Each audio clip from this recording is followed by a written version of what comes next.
Hello everyone, welcome back to my channel and Happy New Year! Welcome 2023. This is gonna be my first video for this year and I'm happy to start the year with 970 subscribers. Oh my god.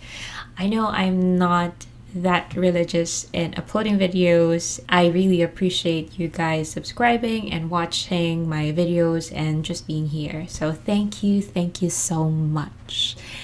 And as you can see, I have some upgrades for my videos and for you guys.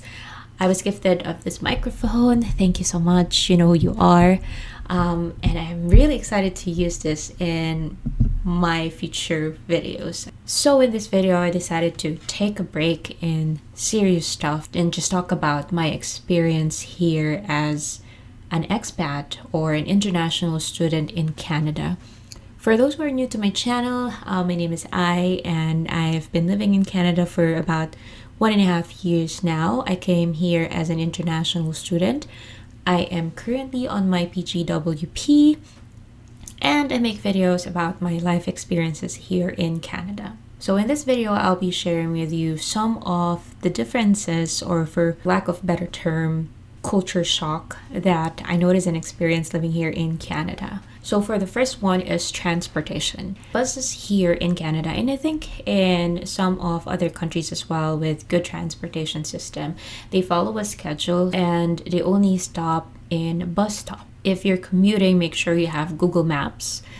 Google Maps will be your best friend getting around here in Canada because it will show you the schedule of the buses and the routes that are available in your area real time. With that said, having mobile data plan is important for you to get around Canada.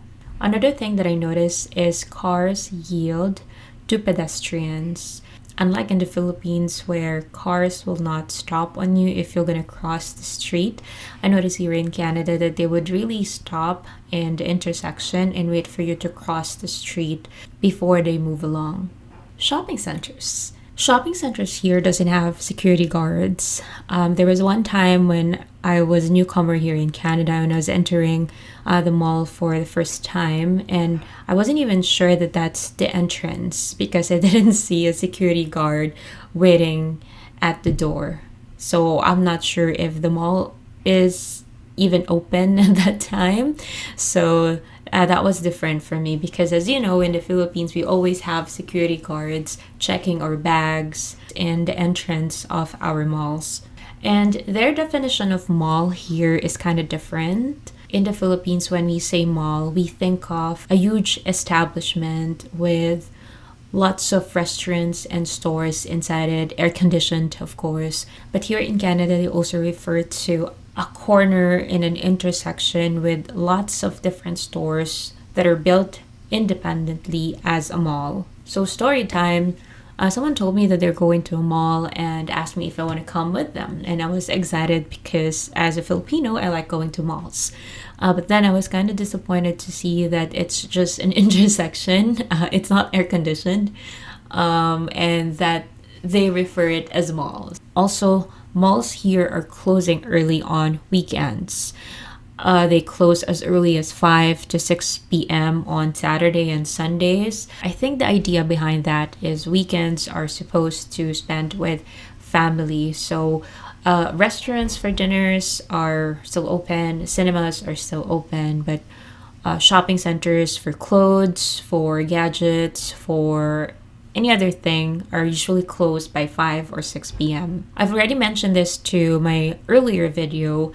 Canada transacts with cards more than cash. So you can use your cards to almost anywhere.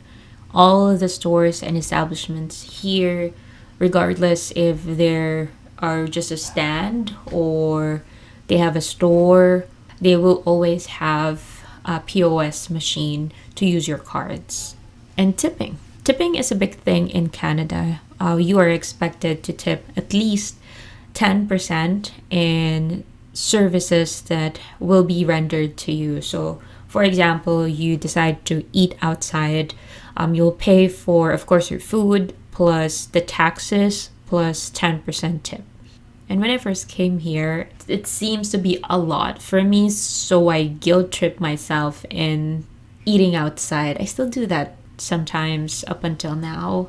And finally, for shopping, I noticed that you can't buy alcohol in groceries. So in the Philippines, if there's inuman with your friends, you always go to groceries to find everything that you need: chips, ice, drinks, juices, and everything.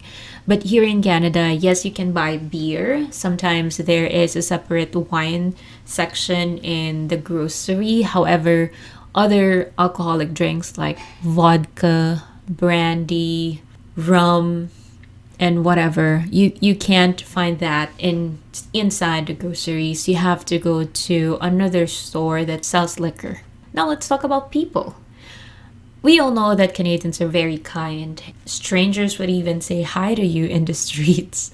So I've gotten around saying good morning to people and asking them how their day was. Small talk is a huge Canadian culture. They always say thank you. We know that for a fact. And they always say sorry all the time. You will notice people saying thank you to the bus driver when they get off their bus stop. Canadians also like to hold doors for you. Like, say if you enter an establishment or if you exit a building and the people before you sees that you're running towards the door, they would tend to hold the door for you and really wait for you. Even if you take like 5 or 10 seconds to get to the door, they would smile and gladly hold the door for you, which is really nice and very kind. Time and weather. I learned the hard way to always check the temperature before leaving your house. Weather here in Canada, as we know, is quite sporadic and it can change by the hour. So I gotten used to checking the weather for the remainder of the day to see if I need to bring my umbrella or how many layers do I have to wear before I leave, or should I put my beanie on and stuff like that. One thing that still really amazed me is that there are times in a year that the sun sets at 4:30 in the morning, and there are times in a year that the sun sets at 9:30 in the evening. Because in the Philippines, I've gotten used to the sun always going up and down, almost always the same time.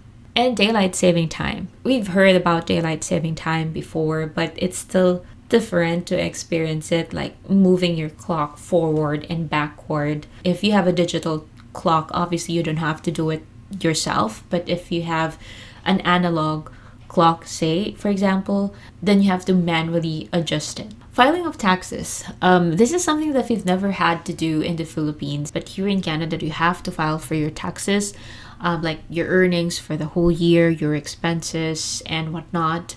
I've only filed my taxes once, last February 2021, and since I don't have an idea on what I'm doing, I just went to get help to file my taxes. Everything here in Canada is translated in French. Canada has 2 official languages, which is English and French. And in everywhere, like in the street signs, and the label packages, and the store signs, literally everywhere, there is a French translation. Another thing that surprised me a lot is their milk bags. So their milk in the groceries comes in bags, and you have to buy this thing for you to put on the bag. It's really different from what we know, like milk in carton or even milk in cans. But this is the first time that I've seen drinking milk from a bag. And finally, I just learned this from a friend. Apparently, you cannot drink alcohol in the streets of Canada. You won't probably get arrested, but you will get approached by officers and give you warning not to do it again. Even in like the party venues, there are just designated drinking areas, and you can't bring your drinks outside of that area. All right, my phone battery is going really low. That's all I have for you today. I know there's a lot more of the cultural differences, cultural shocks that I will encounter here living in Canada that I haven't just thought of right now. So I'll probably make another video of it once I've compiled. And thank you for watching for my videos. And as always, if you haven't subscribed, I would really appreciate it if you would subscribe to my channel. We are at 970 subscribers right now. And don't forget to like this video, comment if you have any culture shock that you've experienced here in Canada, or if you find this video helpful if you're an international student or aspiring international student who's about to go to Canada. Let me know of your thoughts, and I'll see you again next time. Bye.